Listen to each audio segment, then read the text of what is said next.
అన్ని రాష్ట్రాలతో చర్చించాకే కేంద్రం డీలిమిటేషన్పై ముందుకెళ్లాలని తెలంగాణ ప్రభుత్వం సలహాదారు కె కేశవరావు అన్నారు. డీలిమిటేషన్ అంశంపై చర్చలు జరుగుతున్నాయన్నారు. పార్లమెంట్లో చట్టం ఆమోదం పొందాకే కేంద్రం డీలిమిటేషన్ చేయాలన్నారు.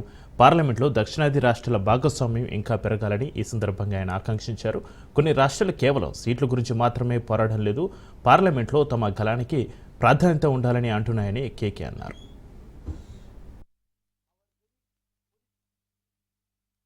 అంతకుముందు డీలిమిటేషన్ మీకు తెలుసు, వాళ్ళు ఎన్నో సమస్యలు ఎదుర్కోవడం జరిగింది.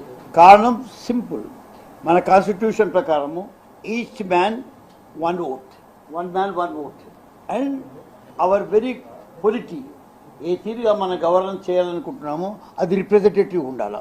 దీంట్లో కాంప్రమైజ్ లేదు. పార్లమెంట్ ద్వారా ఈ దేశాన్ని నడిపేయాలంటే ఆ పార్లమెంట్లో కూర్చొని బిల్లు పాస్ చేసి లా పాస్ చేసేటప్పుడు పీపుల్స్ రిప్రజెంటేటివ్ అయి ఉండాలి.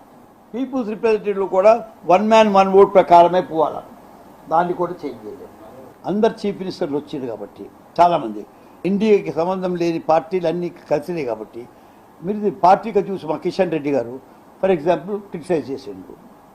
నేను ఆయనకు కూడా చెప్తున్నా, మనకు కొంచెం ఓపిక పట్టాలి. ఎవరైనా కానీ పార్లమెంటరీ సిస్టమ్ లోపల తమ అభిప్రాయాలు చెప్తారు. ఇప్పుడు నేను చెప్పేది పార్టీ గురించి కాదు, ఇది మోడీకి ఎదురుగా కాదు, వ్యతిరేకం కాదు. ఈ ఇష్యూ మన ఇందిరాగాంధీ గారు ఉన్నప్పుడే జరిగింది. ఈ ఇష్యూ ఈయన వాజ్పేయి ఉన్నప్పుడు జరిగింది. అప్పుడు వాళ్ళు పోస్ట్పోన్ చేసిండ్రు. వాళ్ళు ఇమీడియట్లీ డిసిషన్ తీసుకోలేదు.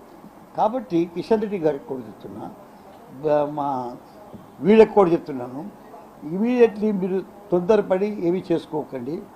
మీరు కూర్చొని మాట్లాడి ఏ తీరుగా ఈ రిప్రజెంటేటివ్నెస్ కావాలనో అది అర్థం చేసుకోవాలని నేను అంటున్నాను.